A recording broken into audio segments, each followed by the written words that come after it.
as Nepal burns, there is an uncertain future that is looming large on the Himalayan paradise. With the army taking charge, the world is looking towards the Himalayan nation to see when peace and calm would return. Now, Nepal's story is filled with years of frustration, elitism, nepotism, and corruption. Now, what began as a tragic accident, a minister's convoy hitting a schoolgirl, exploded into a national firestorm. It was just after 7:15 a.m. when 11-year-old Usha Mangar Sunuvar stepped out near Harisiddhi's secondary school. An official jeep carrying Koshi Province Minister Ram Bahadur Magar struck her down. CCTV cameras captured the chilling scene, the child thrown to the roadside, the minister's vehicle speeding away. She survived, but the image of a schoolgirl abandoned by a government convoy spread like wildfire, igniting fury across Nepal. What could have been dismissed as an accident soon became a symbol of impunity.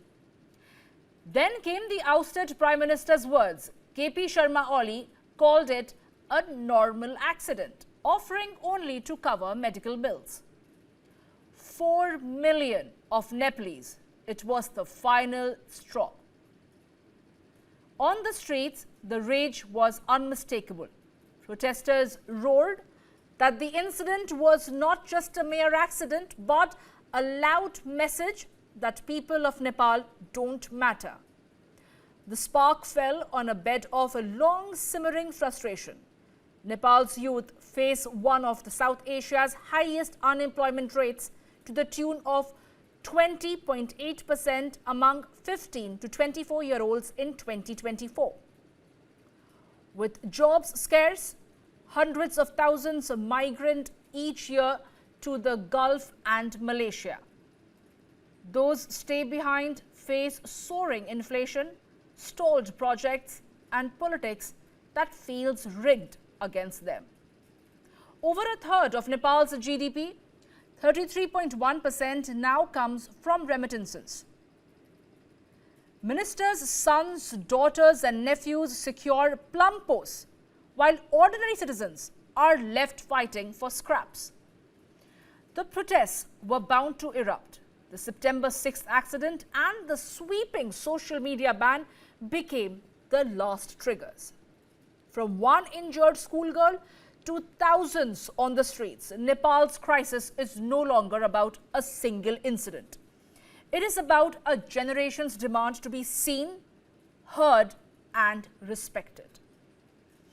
My colleague Sabyasachi Roy is joining me right now to get us more details. Well, Sabyasachi, what we have been witnessing in Nepal is almost unprecedented, where the Gen Z has taken to streets demanding accountability, demanding change, and they are not going to settle for anything less. Now, of course, the Oli government has resigned, but what is the situation on ground right now? What is going to be the future course of action now?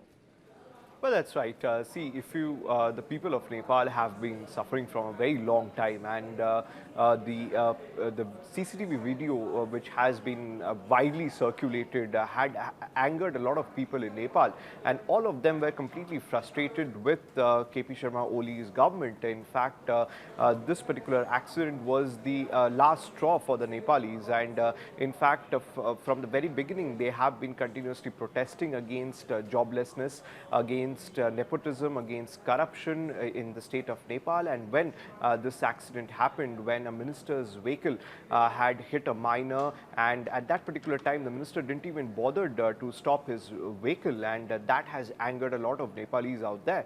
Now at this particular time, we can say that the Gen Zs as well as the people of Nepal, they want a new government. They want a government which really care about the people of Nepal. In fact, this is one of the major points which has been widely raised by the Gen Zs, that they want their leaders to be one among themselves who will raise the people's voice. Now, it is a similar situation what we had seen back in Bangladesh, where there was this protest and people wanted that there should be an interim government till the time fresh polls takes place. And this is a similar demand by the Gen Zs in Nepal, where they want that people's representative who actually care about the people of Nepal should be made the leader until and unless fresh polls take place.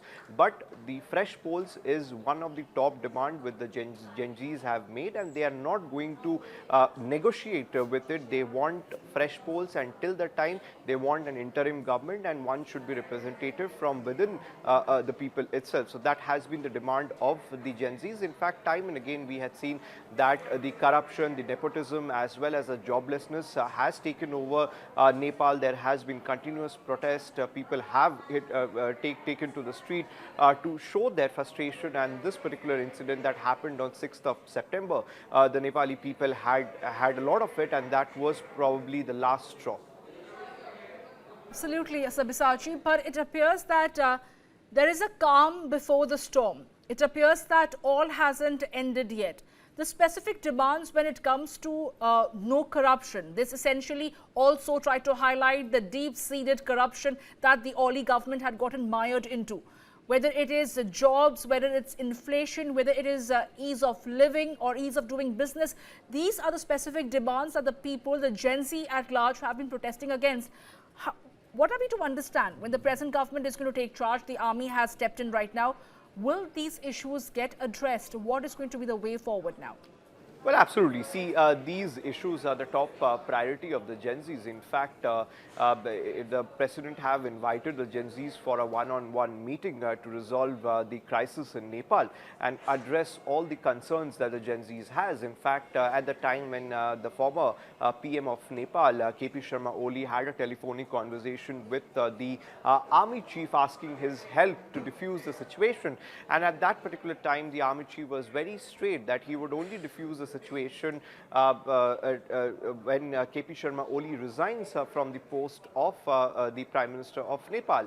And he didn't had any choice. He had to resign because in the coalition government, the other political parties like the Rashtriya Swatantra Party as well as the Nepali Congress, all of them have extended their support to the Gen Zs. And one of the important points with the Gen Zs have raised is the nepotism that has been going on in Nepal, that the top government posts, the government jobs have been not given on merits, whereas the joblessness as well as the corruption that has completely taken over Nepal. That is, these 3 points are the major issues that has been raised by the Gen Zs, and they are definitely going to discuss it with the army chief as well as with the president when they meet them, and they definitely have a mind in the name as to whom they want to be the interim prime minister of Nepal, whom they want to lead the country out of this crisis. But one thing is very much clear and evident, that the Gen Zs and the people of Nepal, till the time there is no government, they want an interim government, and after that they want fresh polls to take place. But Sabyasachi, while the world is watching on, India is taking some prompt steps. They've held meetings, and now what we're given to understand that they have decided to seal the border, not leaving anything to chance, because what is happening in the neighboring country, several people might flee to India for a more stable environment and safety. Well, that's right. See, it's a precautionary measure which has been taken by the Indian government. The similar measure we had seen at the time of Bangladesh protest, and similarly yesterday also there has been alerts which has been issued to the bordering states to seal the border, to intensify the security arrangements over there and make sure that there are more number of security personnels deployed and guarding the border, so that the protesters does not enter.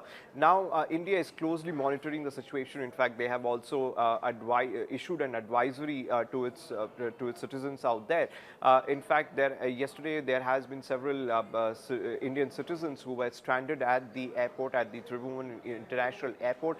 The MEA is closely monitoring the situation, and they are working towards to bring the Indians safely. And not only India, but several other countries have in fact issued advisory as far as Nepal is concerned. But for India, it's a very tricky situation because the neighboring countries and the situations are not well, and that at this particular time, in fact, India is going to play a role of a big brother, which has been, in fact, echoed by several opposition parties back home. In fact, whether it is the Congress party or several other opposition parties have raised this concern that India should not just stick to issuing advisory rather than reach out to the people of Nepal.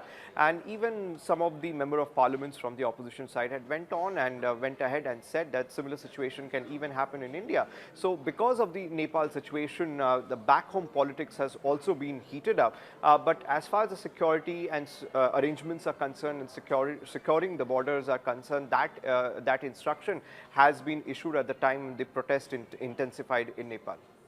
Absolutely, Sabyasachi. Thank you for getting us all those details. We shall leave it at that for the moment. Now, ladies and gentlemen, those are the visuals on your screens right now, where it was around 7:15 a.m. in the morning when an 11-year-old Usha Magar Sunuvar had stepped out near Harisiddhi Secondary School. An official jeep carrying a Koshi province minister, Ram Bahadur Magar, struck her down. And the CCTV camera which captured the chilling scene has since gone viral. You can see in the visuals right now how the girl was thrown to the roadside while the minister's vehicle sped away. She survived, but the image of a schoolgirl being abandoned by a government convoy spread like wildfire, igniting fury across Nepal.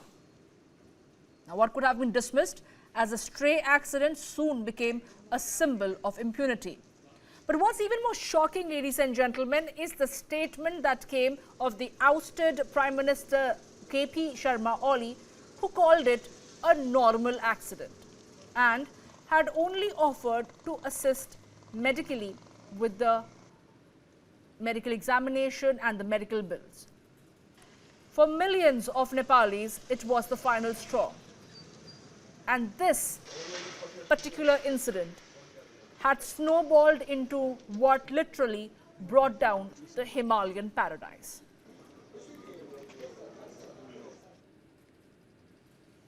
Now, there's a world of a difference into what we knew Nepal as until these uprisings broke out and what Nepal stands at right now. What lies ahead for this Himalayan nation? A lot remains ambiguous, while several people are still hoping for peace and calm to return to the valley. Violent protests have engulfed Nepal, with key government buildings set ablaze and critical institutions destroyed. The parliament building was the first major target where demonstrators stormed the premises and set the structure on fire. Thick smoke filled the capital city, triggering widespread panic. And following this, the Nepali army imposed curfews in key areas such as Kathmandu, Lalitpur and Bhaktapur, securing sensitive locations including the Tribhuvan International Airport and the Singh Darbar. Next, the Supreme Court was ransacked by protesters who entered while court officials were still present. They gathered case documents and files, piled them up and set fire to all 3 floors of the building, including the Chief Justice's office and the data center where digital records were stored. The presidential palace also came under attack, with protesters torching parts of the complex, further escalating the crisis. In addition, protesters attacked the Hilton Hotel in Kathmandu, owned by a ruling party leader. Those are the visuals on your screen. You can see what a drastic change that we are looking at right now as far as the famous structures of Nepal is concerned. The crisis has deepened following the resignation of Nepal's Prime Minister, Home Minister and President. Talks between the army chief, Gen Z protest leaders are underway as the country faces its worst political unrest in decades.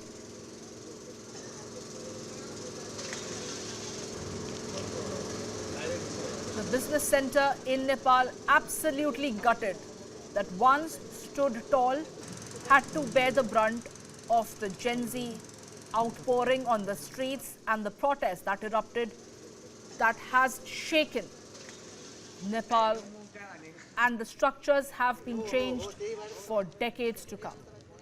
That is the parliament, ladies and gentlemen, absolutely brought down, charred, gutted, defaced. And now, of course, my colleague who has been reporting from ground zero has been reflecting how from rage to responsibility, Nepal's youth who filled the streets with fire and fury yesterday are now back on the same streets, broom in hand and cleaning. Let's take a look at this ground report.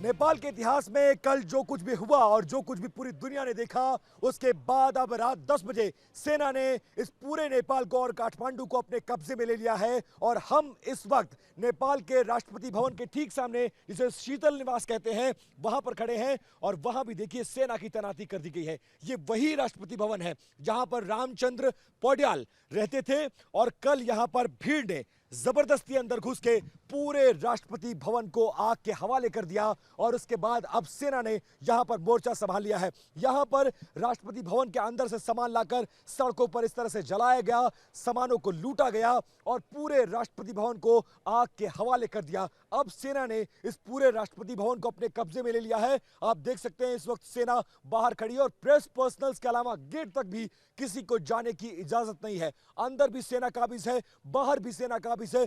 सड़कों पर, चौक पर, चौराहों पर, गलियों पर, हर इलाके को सेना ने अपने कब्जे में ले लिया है। पूरा कर्फ्यू पूरे नेपाल में लागू कर दिया गया है और बहुत सख्ती से निपटने का संदेश सेना अध्यक्ष के द्वारा दे दिया गया है। अब हम आपको अंदर की तस्वीरें दिखाते हैं जहां पर पूरी तरह से सेना यहां पर इन्वॉल्व है। इस तरह के तार लगाए गए हैं कि अगर कोई अब भी जबरदस्ती करने की कोशिश करेगा तो उसको आगे किया जाएगा। सिक्योरिटी पर्सनल्स के रूम को जलाया गया। इसके अलावा जो बैरियर्स यहां पर लगे गए थे उसको जलाया गया। और अंदर की आप तस्वीर देखिए, सेना यहां पर सुरक्षा संभाली हुई है। इस तरफ से जरा दिखाइएगा। और ये राष्ट्रपति भवन की वो तस्वीर है कल जिसको पूरी दुनिया ने देखा। संसद भवन को जलाया गया, हाई कोर्ट की बिल्डिंग को जलाया गया, थाने को, पुलिस को, चौक को, चौराहों को, जो भी सरकारी इमारतें थीं उनको आग के हवाले कर दिया गया। और अब फिलहाल यहां पर सेना काबिज है। Well, that was my colleague getting us the ground report from Nepal, from Kathmandu directly, which witnessed an uprising like never before. In a decade, this has been the most explosive and a demonstration that was held by Gen Z that seems to have changed the course of Nepal here on, where a government had to decide to step down to cater and yield to the demands of the Gen Z protesters.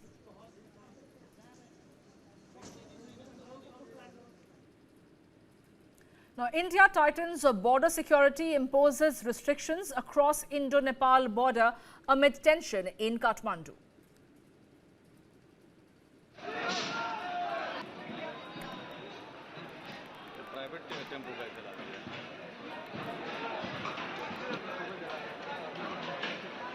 A high alert has been issued along the Indo-Nepal border as tensions escalate across Nepal, prompting panic among civilians and heightened security among Indian frontiers.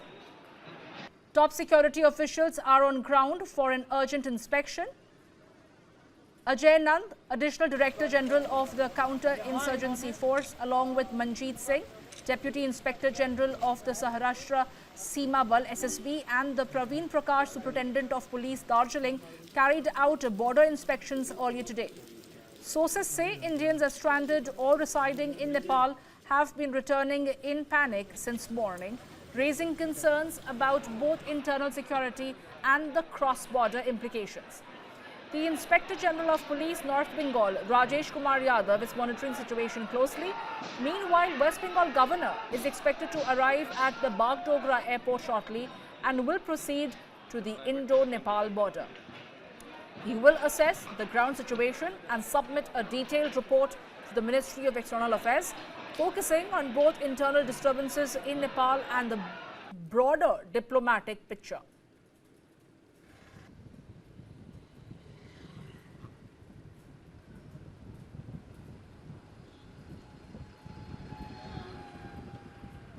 This is one of my routine visits to the border areas. I have been visiting the border areas on and off. This is only one such. I will certainly assess the situation with our security forces guarding the border and also talk to the people in the border areas. Sir, जो लोग वापस आ रहे हैं उनसे आप बातचीत करेंगे sir? You see, there is a novel called All Quiet on the Western Front. I read it only the other day. I want to ensure that it is all quiet on the Eastern Front. That's the purpose of my visit. India has been monitoring situation in the neighboring country Nepal very closely. They are not leaving anything to chance. A meeting was also held by the government to assess situation on ground, especially by sealing the border to ensure that there is no spillover of Nepalese who would want to cross over the border. The Bengal police and the governor are also staying vigilant. The Bengal governor is also planning to go to Bagdogra to take stock of the situation, while a high alert has been issued along the Indo-Nepal border as tensions escalate. And top security officials are on the ground for the urgent inspection. Several senior police officers from the SSB and also from Darjeeling are carrying out border inspections. Sources also say that Indians are stranded or residing in Nepal have been returning in panic since morning. Now, moving on to some other stories that we are tracking is where the Supreme Court today made a striking comparison between India's constitutional framework and the turmoil in neighboring countries. Hearing a presidential reference on its 12th April order, Chief Justice B.R. Gawai said, and I quote, "We are proud of our constitution," unquote. The Chief Justice pointed to the violent protests sweeping Nepal this week, where anti-corruption agitation has already claimed 21 lives and forced Prime Minister K.P. Sharma Oli to resign. Justice Vikram Nath added that Bangladesh too had witnessed a similar chaos just last year, when student-led protests spiraled into shocking violence, killing over 100 people and toppling Prime Minister Sheikh Hasina. Her official residence was ransacked and control of the country passed to an interim administration led by Nobel laureate Muhammad Yunus. Now, both these examples is where the court observed underline what happens when the constitution and the rule of law break down completely. By drawing this contrast, Supreme Court underscored the importance of India's constitutional processes and the role of judicial oversight in ensuring stability even amid political friction.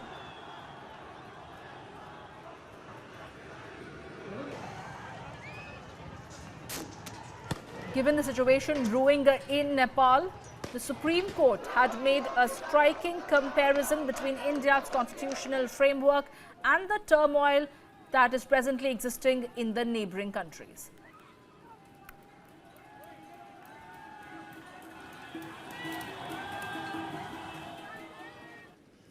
From Nepal, we are now taking you to France, where situation on ground are not very different. Another case of how the citizens have decided to take matters into their own hands.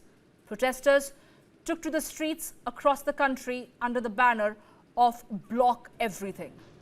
In Paris, Nantes, Lyon and Marseille, rubbish bins were set ablaze, highways were blocked with burning tires and traffic brought to a standstill. Some demonstrations turned violent, with protesters clashing with police who used the tear gas to disperse the crowd. Paris police reported more than 100 arrests, while nationwide, 80,000 security personnel, including 6,000 in the capital, were deployed to prevent the country from grinding to a halt.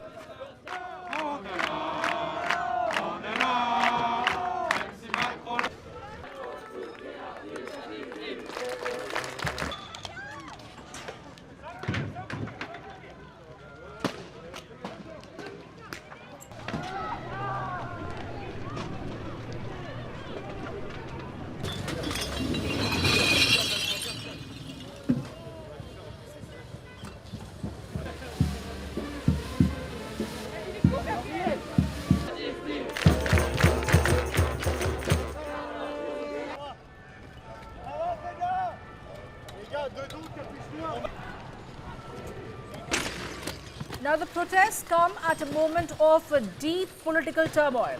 Just 2 days ago, Parliament ousted Prime Minister Francois Bayrou in a confidence vote over his debt-cutting budget plan. President Macron quickly appointed a close ally, Sébastien Lecornu, as France's new Prime Minister. His fifth in less than 2 years, but far from calming the storm, the move has only fueled anger, especially among left-wing groups who accuse Macron of clinging to power while ignoring public discontent. Union leaders say that the protests are not just about ministers or budget cuts, but about Macron himself and his style of governance. One union representative put it bluntly, and I quote, "It's Macron who's the problem. He has to go," unquote. The Block Everything movement has no real central leadership and relies heavily on social media for mobilization.